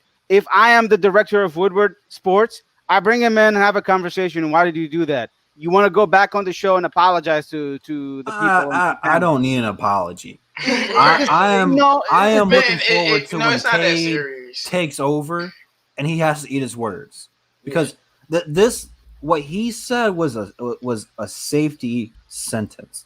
He's looking at both sides of the coin because he doesn't know what the hell he's talking about. So that way, if Cade turns out to be a superstar, he's like, well, see, I told you there was a chance. But if he turns out to be a bust, he's like, see, I told you he was not the pick. That's all it is. Yeah, it's nothing more I than remember that. one thing you said that I will agree, although y'all know how much I love Green. Cade's floor is probably the best. So it's like he's the type of player. Let me not go with a little bit. Unless a drastic injury or something like that happened, he's just not going to be a bad basketball player. Like his lowest tier is just like a extremely, extremely good starter, like a really true high tier starter, you know, like a Drew Holiday or an all-star. You know what I'm saying? When I say Drew Holiday, I'm talking about level of player. That's his floor. So when you're looking at that, if Cade's the guy to be drafted, there's nothing that can go wrong with that. Besides, something drastic happening to him. When you look at just his talent, at worst, he's going to be very, very good. So it's like when you look at stuff like that, I just don't know how you could get. If this was one of the drafts that was a little bit like on the lower end of talent, but with the way like the last 7-8 years with the NBA talent. If you can get a top 2 pick, you're just gonna get a great player if you're drafting the right guy.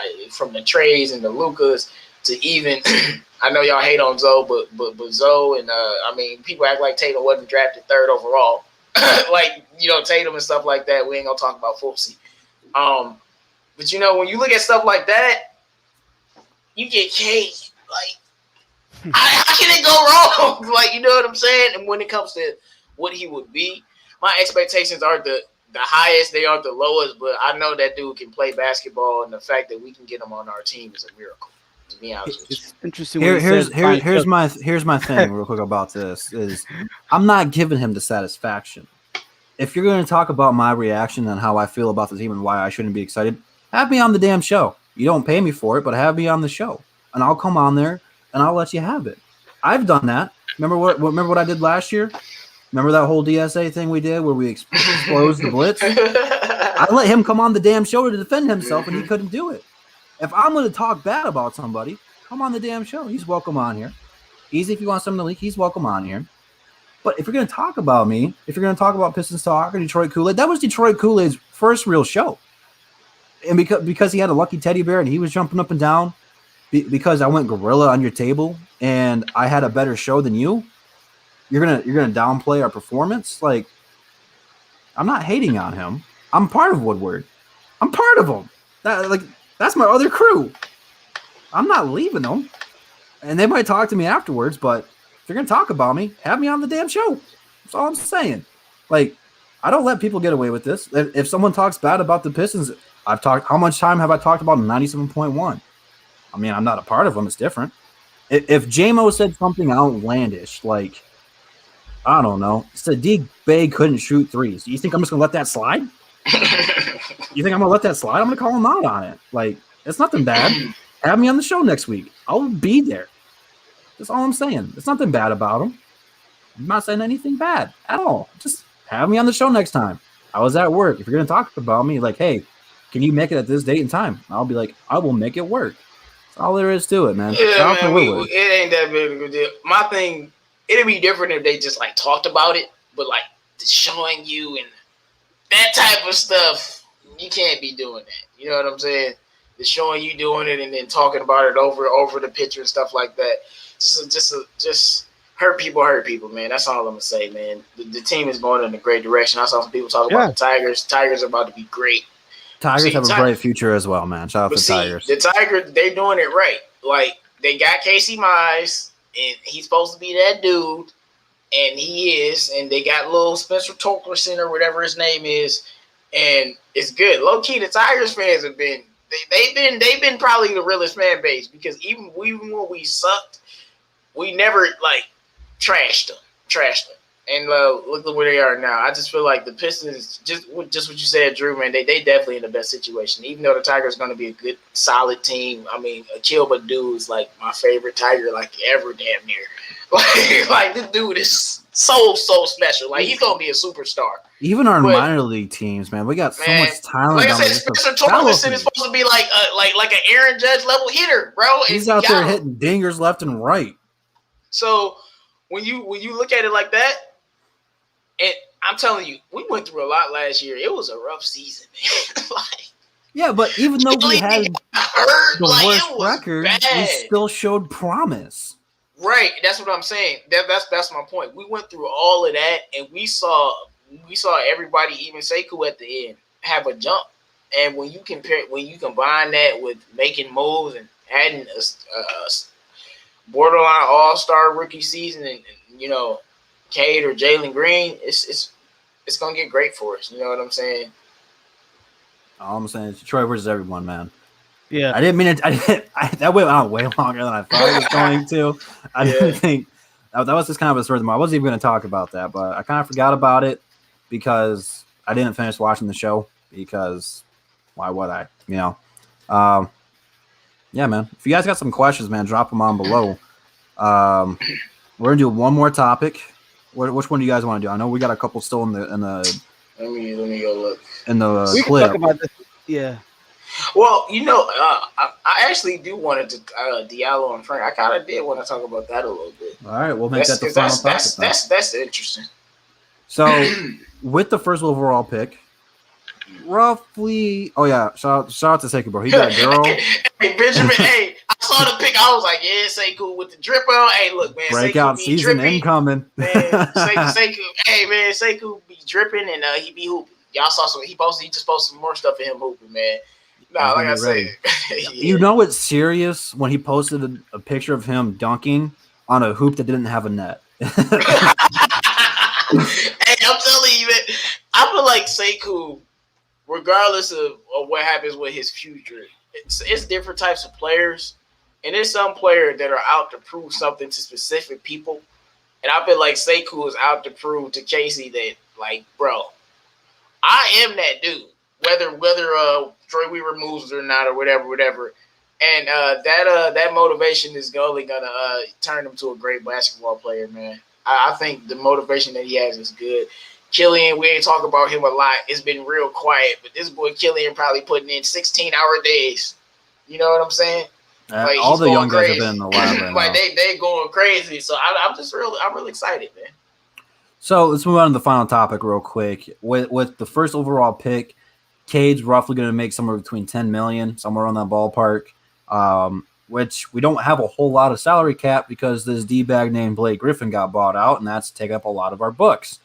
So we're not probably going to have enough money to bring back both of these players. One's probably going to go. Now, one was a free agent signing. The other was traded for, and that's Hamidou Diallo and Frank Jackson. Both of them played pretty well for the most part. I like what both players brought to the team. I was really impressed with Frank Jackson. I did not expect him to play that well, and just took my breath away. But Diallo, he's very similar to Josh Jackson. If he can develop that three-point shot, watch out because he'll be a real threat. So, bravo. If we could only bring back one of these players, Frank Jackson or Diallo, which one are you bringing back? I'll bring it up. I'm sorry. I'm bringing back Diallo because he really brings it up. I really liked a lot about his gameplay. I like his defense a lot. He's athletic. He can make. He's got potentials. This kid got potentials more than Josh Jackson I can see. Although I'm a really huge fan of Josh because he's from Detroit. You know, it's really hard to really give up on one of them. And I ain't gonna say it. I don't think the Pistons will. I think the Pistons bring them back both because Josh Jackson on a guaranteed $5 million contract next year. They're not gonna waive that $5 million contract easy. They have to bring Josh Jackson back. So guaranteed, Josh Jackson is back, and I think Diallo is also coming back too. You know, I remember when we traded for Diallo, there was an OKC podcast that said they were sad for Diallo for coming to a dumpster fire like Detroit, where now we have the first overall pick and they got the 6th pick. So one more time, suck it to those guys again. Know your facts before you talk about the Pistons. See, I call it everybody like I see it. J-Mo, what about you, man? If we can only bring back Frank Jackson or Diallo, which one are you bringing back and why? So y'all know how I feel about Frank Jackson. Josh Jackson. Josh or Frank? Frank. No, it's Frank Jackson and Diallo, not Josh Oh, I thought Frank, Josh Jackson. Frank so and go, Diallo are both if free you want to agents. say something about Frank, go ahead. Frank and Josh Jackson. No, Diallo. I don't have any. I think you bring Diallo every day. So, like, Diallo is the better player in my opinion, but if I had to choose, I would bring back Frank just because he can shoot. And like when I'm looking at like team fit and all those little the little small things, I just feel like things that Diallo do can be replaced everywhere. But and yeah, you can find shooters like Frank, but what he gives us as a microwave off the bench, just being able to stretch the floor, it could work. But you know, he still has things he can work on. But it might be a good addition to have a guard on the team that's naturally shooting like that. Like I said, I think Diallo's the better player, but If we just talking about fit, now if you ask me, it's Diallo all day. But I think they'll rather choose the guy that can stretch the floor because you got Cade, you have Killian, you got guys like Isaiah Stewart. We need space for all of our players to operate, and we can put Frank in a certain lineup with Cade and Jeremy Grant just because he can shoot the ball. Let Cade run the point guard while Frank is stretching the floor or whatever. It might work, but when Josh Jackson and Diallo are so similar that you could replace some of Diallo's things. But I would rather keep Diallo. I just think this team, it's going to be hard for Diallo to be what he can really be, I feel like. Like, he needs to go on a team where they're like, we're going to play you 30 minutes a night. And just let's see what you are. Because I really believe, I don't know if he'll ever reach it, but I really believe it's a really good star player inside of him. I could just see, certain things that he do, I'm just like, man, if he just had time to be out there, so it's a little bit weird. So we'll see what happens, man. I'm kind of with you there. I like what Frank brings to the table, but at the same time, it's like I feel Diallo's got more potential, and it's not even close. Like, I think what Frank did last year, it was awesome. It was great, and he can make a career out of doing that. He can go on some contending teams and do that, and they'll be happy with it. But Diallo, man, like I said, if he can develop his jump shot, you can't stop him. He's got a bag. He's really good around the rim.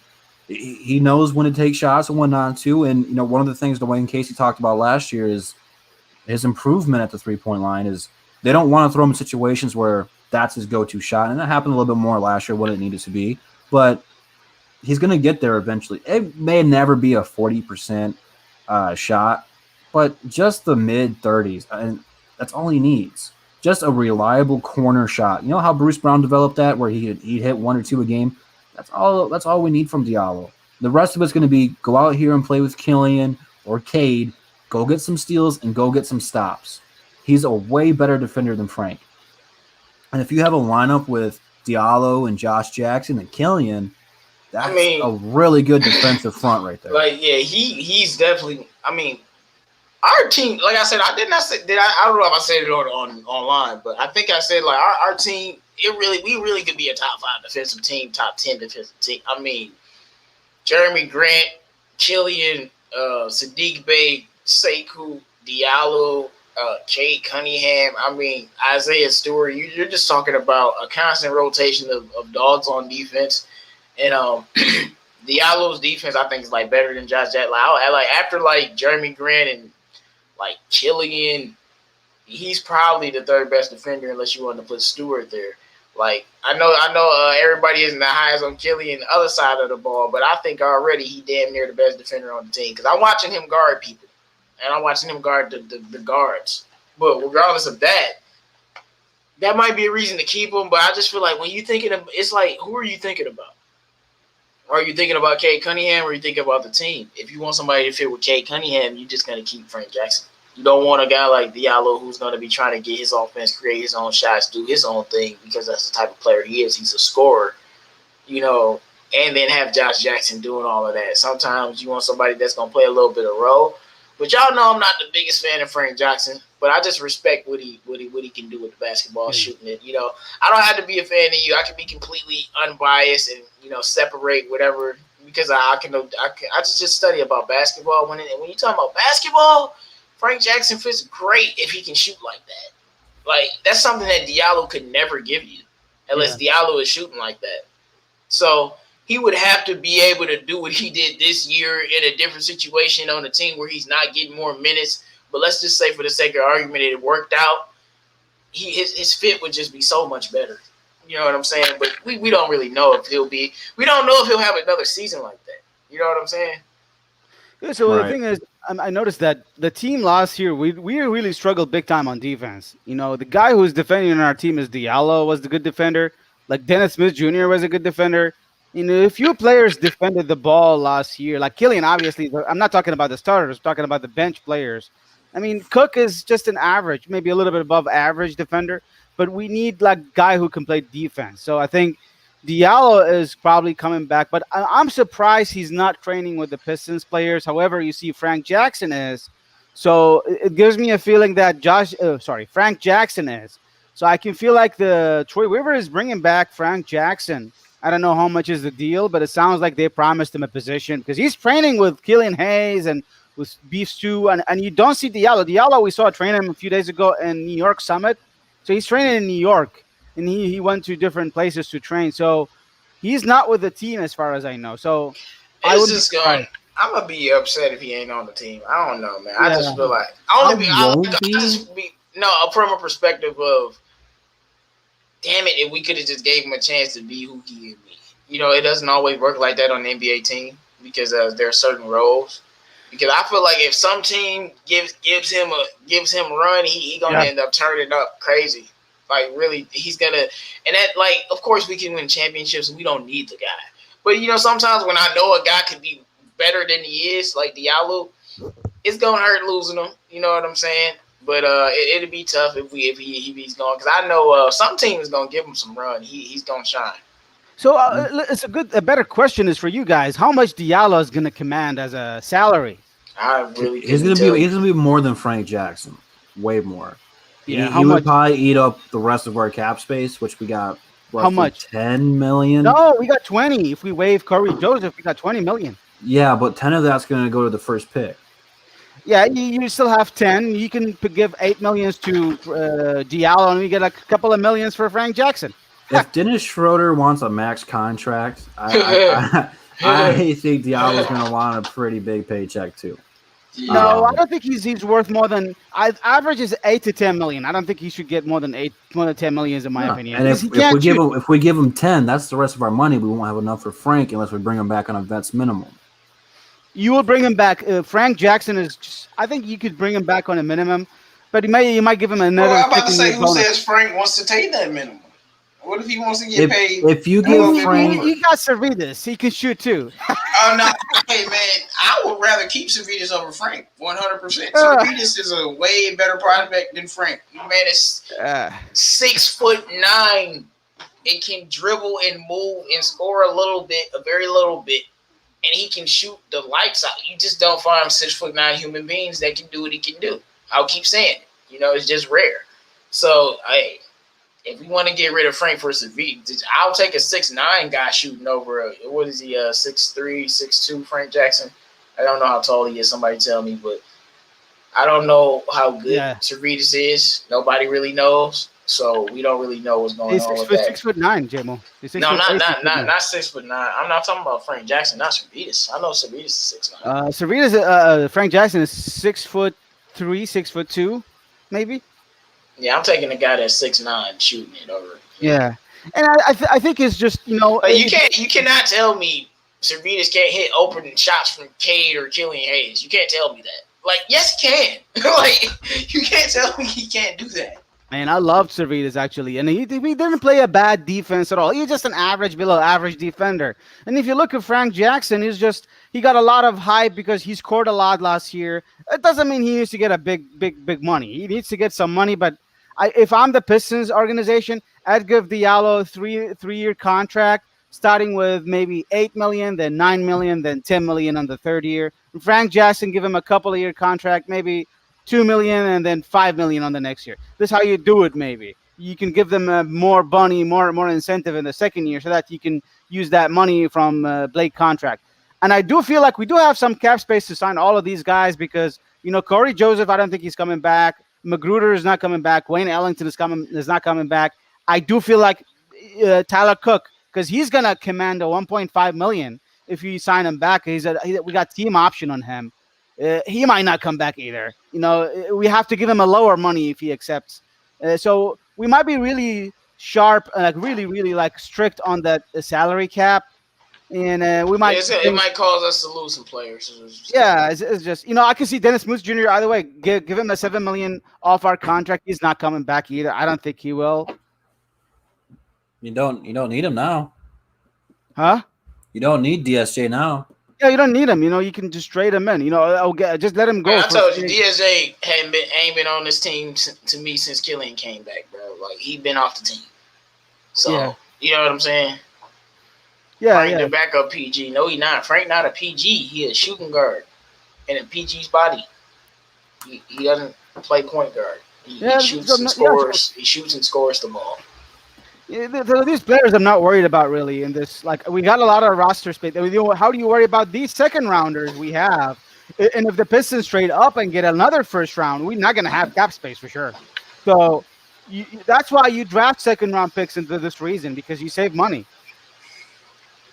Yeah. But... All right. Shout out to Luke G, man. Like you said, man, Luke, man, hit that like button, man. We're almost at 100, but we're gonna go ahead and wrap up the show here. We talked a lot of good stuff, man. I appreciate you guys rocking with us.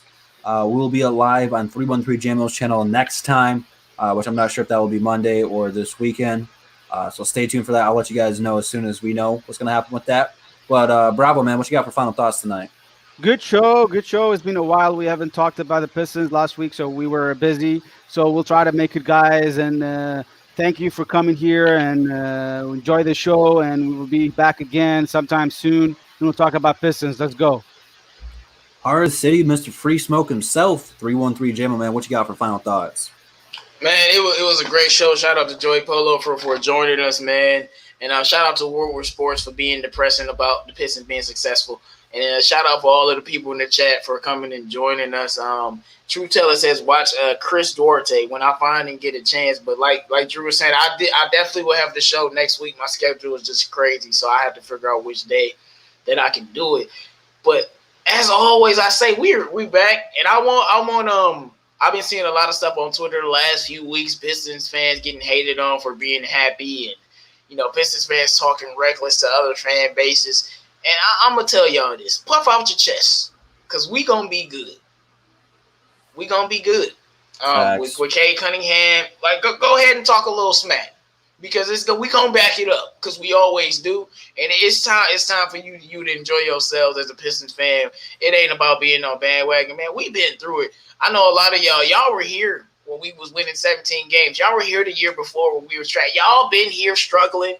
And it's about time to puff off the chest, because it's not just Cade Cunningham. It's not just one pick. It's a combination of that one pick, Killian damn Hayes, Saban damn Lee, Sekou damn Demboya, Isaiah damn Stewart, Sadiq damn Bay, Jeremy damn Grant, and it's Cade Cunningham, and it's Troy Two-Bone damn Weaver. That's all I'm saying. It's not just the first pick. It's the combination of everything. And that's what these other fan bases don't realize. That's why I'm really happy. It's not we just got the first pick. We got the first pick. We got 2 first-team all-rookies. Should have been hating on Stewart. We still got Killian, who I'm very high on. We got Sekou, who I'm very high on. We still got a lot of young players that I'm very high on. And now we about to get the first pick. The NBA is miserable. That's why they don't want to talk about this, because Bravo, because they're miserable. We're gonna be good, and they can't stand it, and we're gonna win another championship, and they can't stand it, bro. Like, we've been through it, man, and I'm just happy because Troy Weaver, he's not a perfect GM. He has made mistakes, but it's just about not being stupid and making smart decisions. It's hard for a lot of GMs to do that, but all he did was come in here, clean all that trash that SVG left here, drafted us some nice little talent. We had a struggling season, and now we got the first pick. This can't go wrong. That's just how I personally feel. So Pistons fans, pump out your chest, because it's not going to go wrong. We're going to be all right. And as always, man, no Killian slander will be tolerated. No Isaiah Stewart slander will be tolerated. And make sure that every damn person no Jahlil Okafor slander will ever be tolerated. Ever. We will never. You see this? I'm going to get a new I'm going to put Oak up here. Jahlil Oak. I'm gonna have him in a Sixer uniform, and not even a Piston uniform, bro. That's how much I'm gonna have him. I'm gonna have a whole house of Jahlil Okafor, bro. Stop playing with me, Jahlil Okafor. Because of this man, we got the number 1 pick. You don't believe me? Check every team he's been on. Number 1 pick. Thank you, Jahlil Okafor. That's all I'm saying, man. My boy Drew, I know that was a long-winded final thoughts, but I had to send a message to the fans, man. Don't be afraid to puff your chest out when you're looking at everything that we've been building up. Like, we've been through it. We had 2 years of purgatory where all the teams were just terrible, and it's like never happened before in sports history. We done been through the worst, bro. I don't know how I'm supposed to top that for my final thought. Like, as soon as he started going, I'm like, gosh darn it, dude, I got nothing to top that. Oh my gosh, my The only thing I can, Luke is the only thing chilling. I can even think of remotely close, and it's not even going to do any good now, is that no Detroit Drew slander will be tolerated. But that's not going to do anything at this point in time. But shout out to Woodward, man. It's all good. It's all good. I ain't hating. Just next time, have me on the show. But Cade Cunningham is going to be Detroit Piston here towards the end of the month. Hopefully, my baby comes before that, so I can actually watch the draft. Although it will be pretty cool if the delivery day is on the draft, so that way I can say the Pistons got Cade and I got my baby in the same day. Oh, Two birds, that would be two great, birds, bro. one stone. That's like That's a history great in the omen, making. man. Yo, baby gonna be 6'2" hooping in the league. like, yeah, I was born on the same day as Cade. My dad always knew I was gonna be one. She's coming out in black Air Force Ones, man. Oh man. All right, man. You guys have a good night, man. We appreciate you rocking. Hit that like button on the way out, and we'll see you guys on JMO's channel next week. We out of here. Peace. All right. Jay the producer. Detroit Drew, Woodward Sports. Yeah, Detroit Drew, Woodward Sports. Woodward Sports. Yeah.